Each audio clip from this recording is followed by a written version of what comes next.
Hello everyone out there on the internet, I am Jack.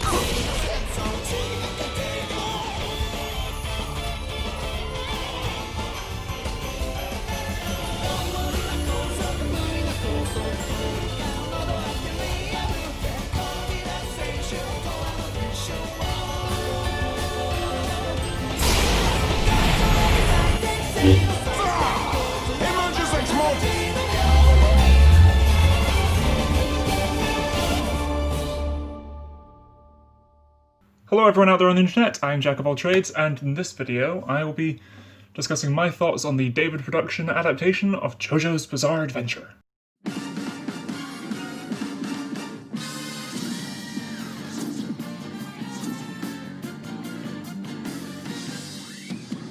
I was pondering how best to cover this series, and I thought, oh, should I do it part by part, doing a separate video for each part? Should I do it season by season? Both of which would make sense, but rather than splitting this up into 4 or 5 videos, I've decided to cover all 5 parts in this video, but I will have a follow-up video covering things like my favourite JoJo, JoBro, villains, stands, EDs, OPs, everything like that, next week. Oh yeah, and this is my first video filming in my new setup. I'm still working things out, the background is pretty plain at the moment, with most of my interesting stuff set up over here, so I'm still working out how best to shoot things in this new setup. I don't know if I'll be putting up posters or anything because we don't want to lose the deposit. But I'll come up with something. I might put the camera over there and film from the bed looking over at this backdrop. I don't... Ah! How did you get in here?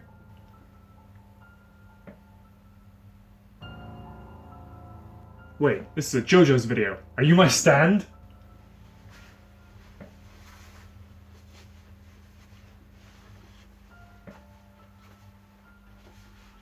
Oh right, yeah, weren't you just a one-off character for that video back in March?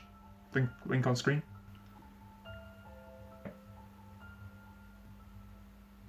Okay, then what do you want?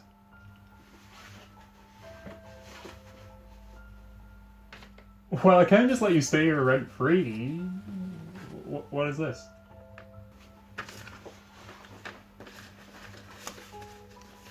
I see, but my room only has the one bed, so... what are you doing?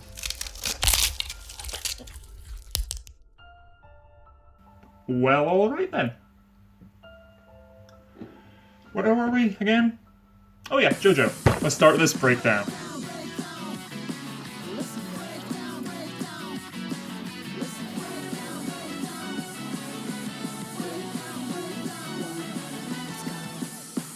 JoJo's Bizarre Adventure Part 1, Phantom Blood, consisting of Season 1, Episodes 1 to 9. It's okay. At this point the story hasn't quite earned the Bizarre Adventure title, it's building to that point. The first 3 episodes focus more on our characters. Well, even then it's only... It's a bit difficult to talk about Part 1, because standalone, in and of itself, it's okay. I don't know I necessarily would have made it past episode 7 if I didn't know the series got better. With the benefit of hindsight, it's great seeing Dio and Jonathan getting the start of this generation, century-spanning story, but it's not much just by itself. Speedwagon is great, but a little underutilized in Part 1. Dio is brilliant once he becomes a vampire. Before that, he's just kind of annoying, but then he becomes lovably annoying for the rest of this show. It's rough. It's quite rough. I did enjoy moments. And then Jack the Ripper came out of the horse. But it was very much Araki finding his footing at this point. A lot of characters are introduced only to be suddenly killed off an episode later. Even then you only remember Dyer because of his name being Dyer and Straits has more to do with the start of Part 2. I don't even remember the name of Tom Petty, I think. The intro's great, the fights are fun, but there's not much to them. For example, the Dark Knights and Bluford and Tarukas. For example, I'm Scottish. I was taught about Mary Queen of Scots in primary school. I've known this stuff for years. And it's cool seeing, oh, we'll take these knights and it's fun. That's sort of the only... That and Jack the Ripper are sort of the only things that necessitate this being in Britain. It could have been set absolutely anywhere, really. But there's a lot of stuff that you could have pulled from for this that... I don't know. My thoughts on part 1, it's underwhelming. I mean, within the context of the wider show, it's good.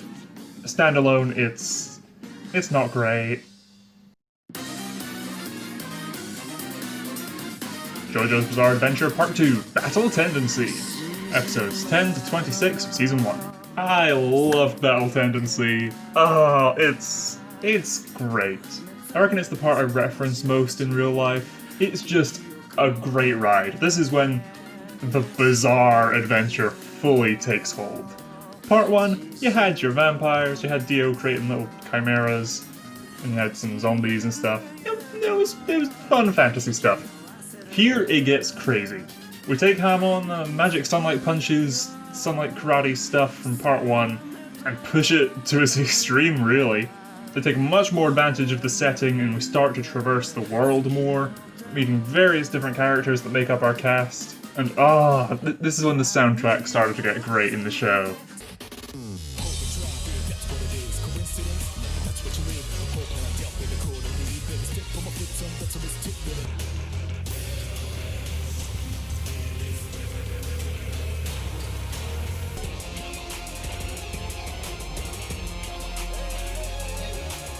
Bloody Stream, it's great, it's gotta be one of my favourite openings. I feel like Speedwagon is used much better in this part, mainly because he was introduced in part 1 with buzzsaw top hat stuff and everything that never came up again, whereas here he's introduced as the head of this foundation, and is much better utilised in part 2. Von Stroheim, probably my favourite German soldier from fiction, and I'm still amazed that Netflix haven't censored his bit in the opening. The Pillar Men make great antagonists. I'm glad that there wasn't, you spend a whole season building up to fighting the final 3. Instead, they space it out a bit, and muck around with the order, and how our main characters encounter them, with everyone hunting down the stone. It's really well done. I would have said Cars was the least interesting of them, but once he gets the stone and the mask, and becomes a god, he's great.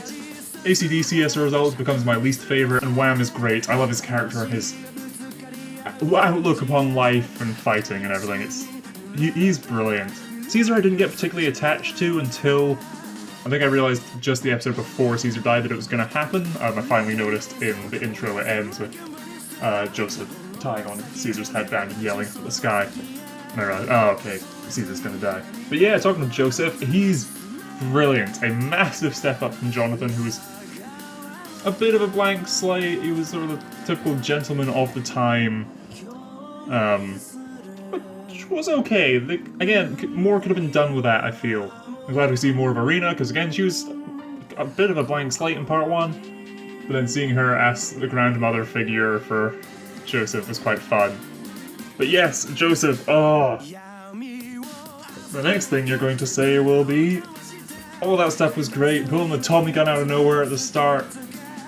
All of his really creative solutions to fights were great. This was really when the story started to take more of a turn from just, my magic sunlight punches is strong against this, but I freeze that, but I heat it up with my abs, but I do this, but I do this. It wanted to be more creative, but this whole time I have been doing this. It's been, throws a grenade, throws it back, which pulls the pins on a bunch of other grenades. It started to get more imaginative. The bizarre adventure really began with part 2, I think. Only for the next part to really enforce the adventure part of the title.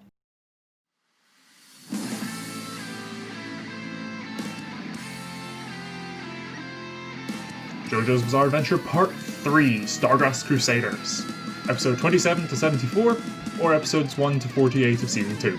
This is by far the most famous, the most popular, the most referenced of all the parts by other media. I'm so glad to finally fully appreciate Fight Club Mako. Yes, our main cast of the Crusaders are great overall. Joseph's back and is amazing. Paul Morath is great fun.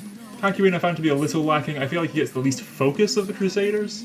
Iggy is good fun, didn't massively care for him until the pet shop fight, and then he was great. Avdol, I have a little problem with how he was handled, in that his initial death, I believed that. And I believed that it was Avdol's dad, and no, it was actually Avdol. Oh, okay. He was still alive, he was here recuperating. That's fine, I was glad to have him back. But then his actual death at the hands of Vanilla Ice felt really out of nowhere. The fact that it suddenly happens really escalates the actual danger to the current fight. I just kind of wish we got more of a send-off for him. And then Jotaro Kujo.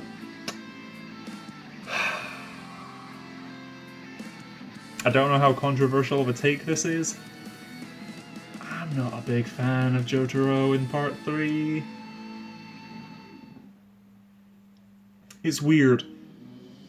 It's something that would begin to happen more and more with the following parts.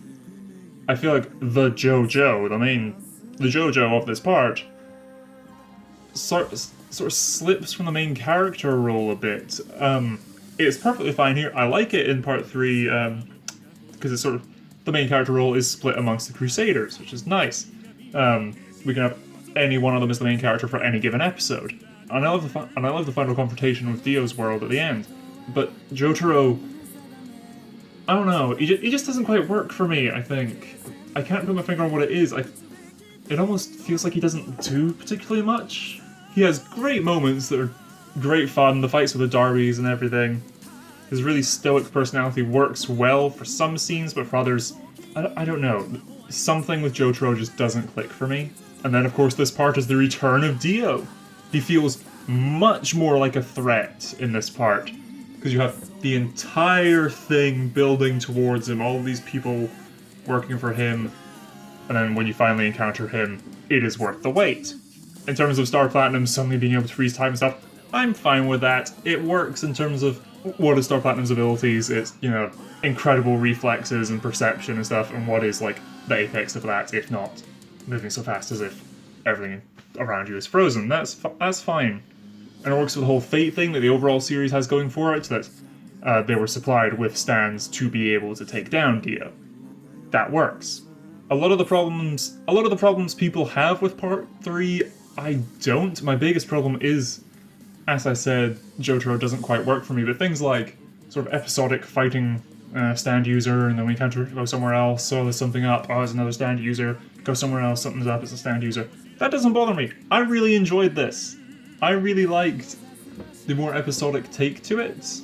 That doesn't always work for me, but how a lot of it's written, the jokes, the sheer imagination behind a lot of these stands make it work for me. I can understand it rubbing some people the wrong way, but the overall structure, the characters as a whole, I really like Part 3. I do have some issues with it though.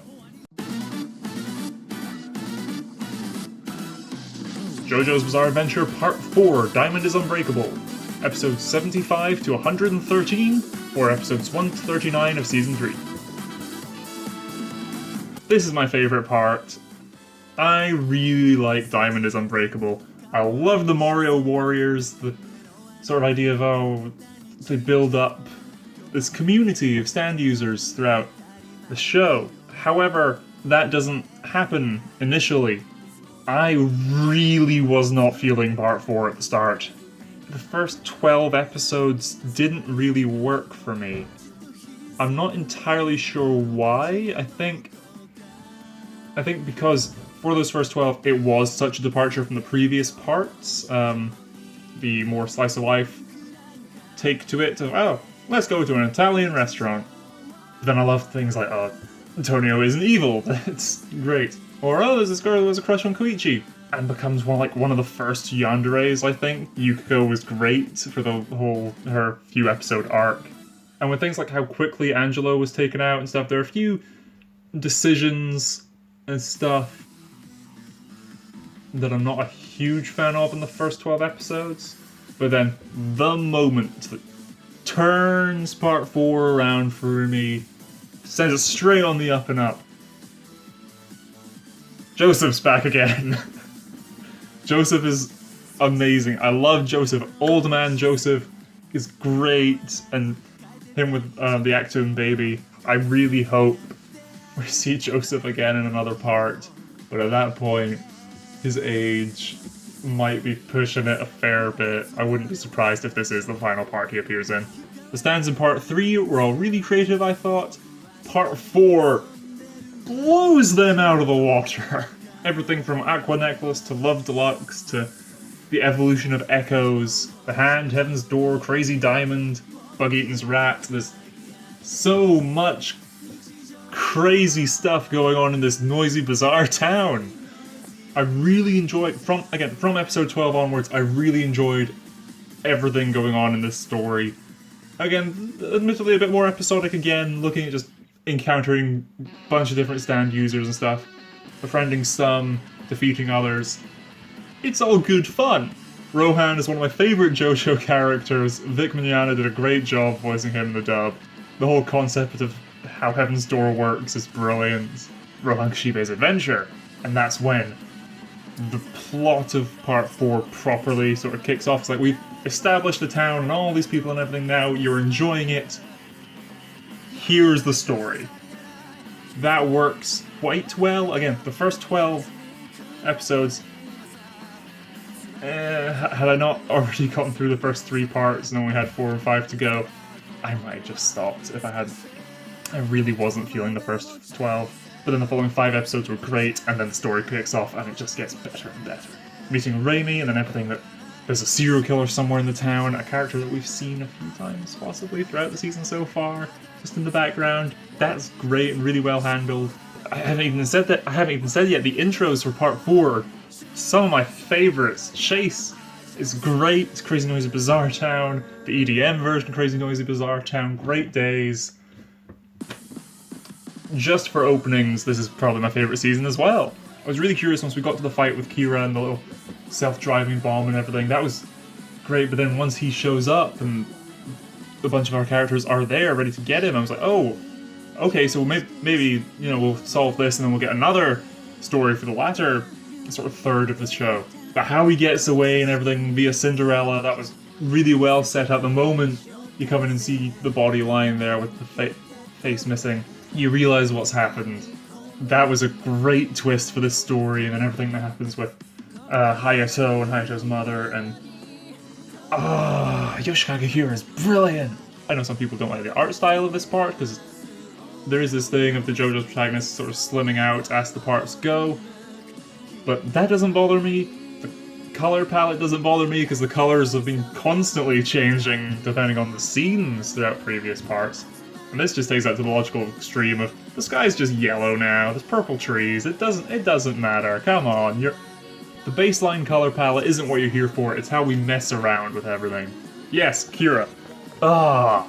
So we have the serial killer hiding in plain sight, who looks like David Bowie, whose stand is Killer Queen. The musical references in part 4 were brilliant as well. I'm gonna keep gushing about part 4. Another one bites the dust. Genius! My biggest problem with part 4, again ignoring the first 12 episodes, is something I brought up talking about previous part, where I said Jotaro didn't feel much like the main character until the final fight with Dio. I felt like he was sort of sharing the spotlight, which worked well. I enjoyed that. While I really liked Jotaro in part 4, part 3, like I said, it didn't feel like he was the protagonist. It felt like the Crusaders were the protagonist. In part 4, Josuke doesn't feel like the protagonist. It feels much more distributed, and then with the story with everything with Raimi, it feels like Rohan and Koichi are more sharing the protagonist role, while the others are all sort of helping with that. So when the final fight comes down to Josuke versus Kira, it did feel a bit wonky that Josuke was the one participating in this fight. It works. The fight was really well done. Atom Heart Father and everything coming in, everything with Okuyasu and Hayato during it worked really well. I really enjoyed it. It just didn't feel deserved, almost, for Josuke to have been the one in that fight. It works.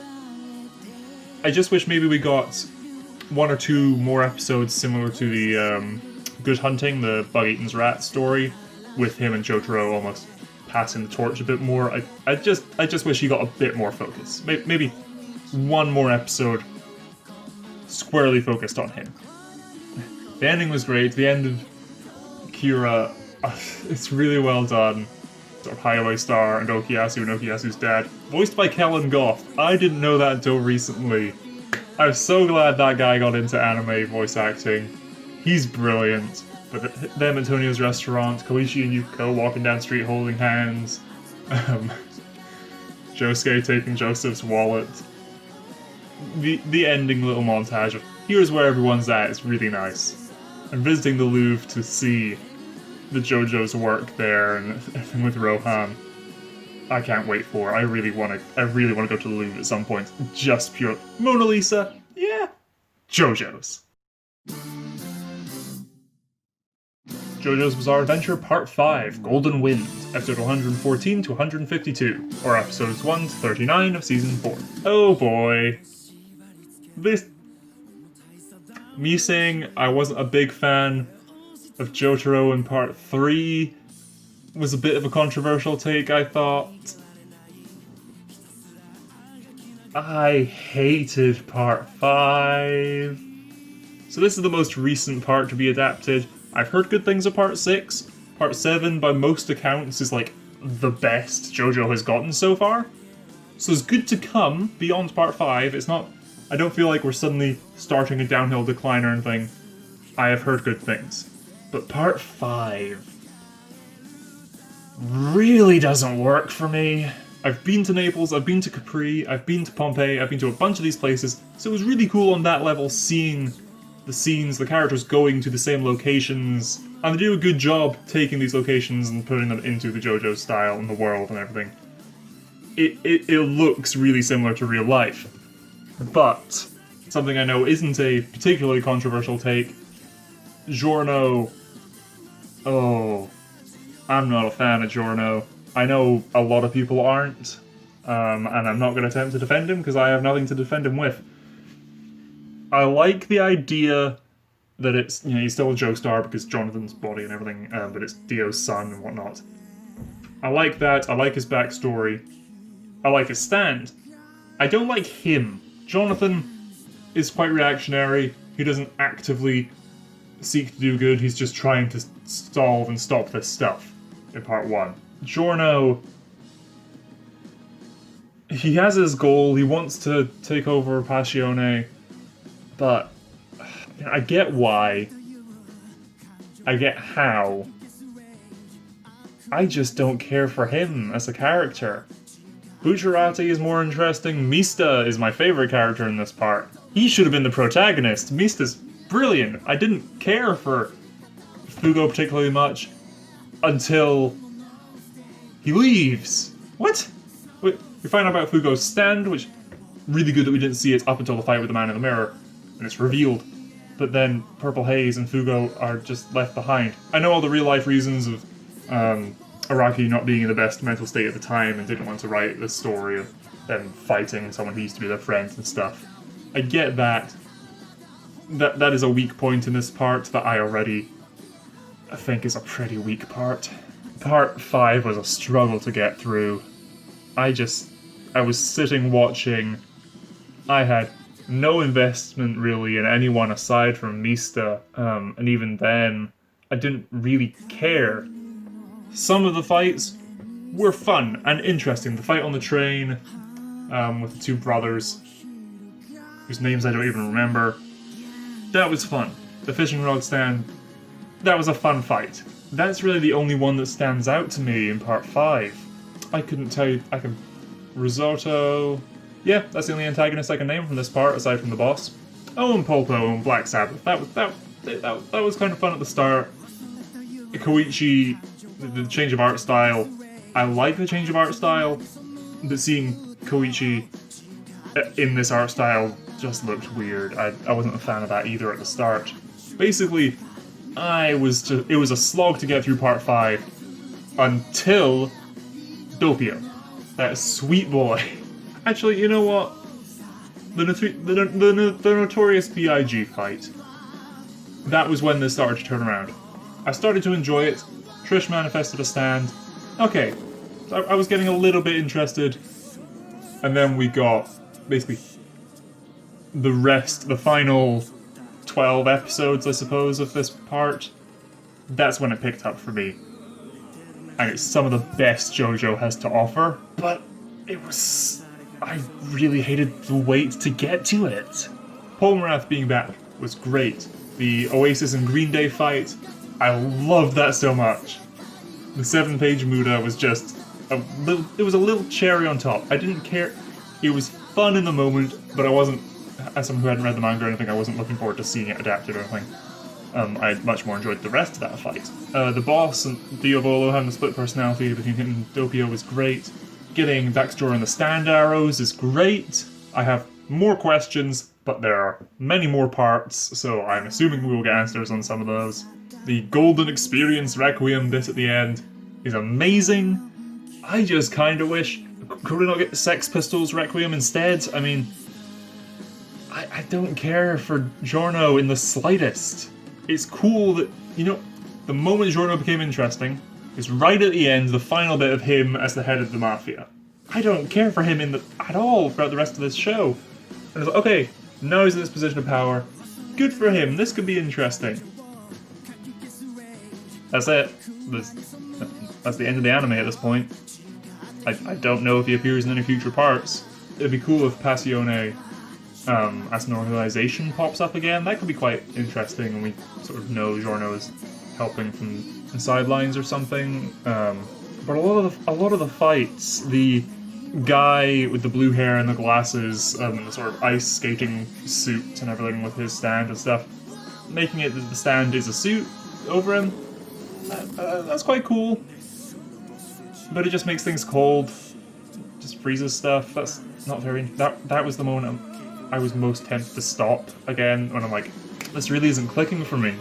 Had I not watched the previous 4 parts to get to this point, and be so near the end, again, I might have just stopped. And I'm so glad I didn't, because King Crimson, it just works. Alright, you wanna know? Fine, I admit it! I don't know how King Crimson works! He erases time, but what does that mean? If you erase time, then shouldn't it not be there? What does that mean? What does he mean he erases time? He erases time, but stuff still happens in it. How does he know what happens in it when he erases it? It doesn't make any sense. You can't erase time. You can't erase time. Fine, you can freeze time and you can turn back time, but you can't erase time. That doesn't make sense. That doesn't make sense. If you erase time, nothing happens in it. I don't know. I don't know. Someone tell me. Someone tell me how King Crimson works! I need to know! I need to know how King Crimson works! Please! Please just tell me! I need to know! Someone explain it! It's confusing! I don't know! How does King Crimson work? How does it work? Why does King Crimson work? Please! Please someone tell me! I need to know how King Crimson works! Ah! And everything is great. But part 5... it's really weird. It doesn't work for me. I just wasn't invested in really any of the characters. I liked Mista, he was fun. Bucciarati was interesting, I enjoyed him and his stuff. Narancia was fun as well. There were some great bits of animation throughout this. The torture dance, obviously, is sort of the big standout everyone goes for in the first part. But, again, the Golden Experience Requiem stuff is great as well. There's some standout moments, but until the cast start heading to Rome, it really doesn't work for me. Part 5 was rough to get through. Those are my thoughts on the 5 parts of JoJo thus far to be adapted into anime. I think some of those were hot takes, not particularly popular opinions, which is why I'm interested to find out what your thoughts are. Please, I would be interested to have a talk about this in the comments. What parts people liked, what parts people don't like. If anything I've said is just heretical, let me know. Next week's video will be praising more of the specifics, getting into more nitty-gritty stuff about individual stands, individual Joestars, Joe Bros. and going into the intros, the openings, and EDs, and my thoughts on all of them. Again, possibly some controversial takes coming up there, but as someone who only saw JoJo while in lockdown the past few months, I love it overall. It's a great series. Again, from what I've heard, the next few parts are all great as well, so I'm really looking forward to when David Production gets around to adapting them, or if another studio ends up adapting them. I don't know. I am very sure the show has not been cancelled. It's a huge thing in culture. Again, this is in the Louvre. Araki's work is in the Louvre. Cancelling the animated adaptation of it is a terrible decision. So, they'd better keep making this show, and I am here for the ride as it goes. I have been Jack of all trades, and until next time, bye.